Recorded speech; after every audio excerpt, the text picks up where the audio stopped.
আসসালামু আলাইকুম। সকালের নাস্তায় ফ্রিজে কয়েকটা দইয়ের বাটি ছিল ডিপ ফ্রিজে। তো সেটা আমি আগের দিন রাতে নামিয়ে রেখেছি।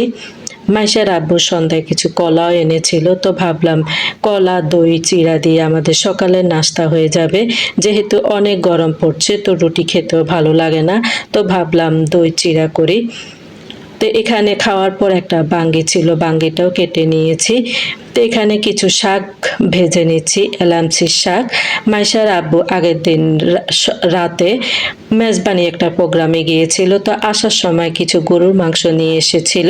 তো এখানে আমি চাল কুমড়া দিয়ে মুগ ডাল দিয়ে একটা সবজি রান্না করেছি। তো এখানে আমি কিছু বাদাম ভেজে নিচ্ছি, কাঠবাদাম, চীনা বাদাম আর কাজু বাদাম। তিনটা বাদাম আমি আলাদা আলাদা ভেজে তারপরে বয়মে ঢুকিয়ে নিয়েছি।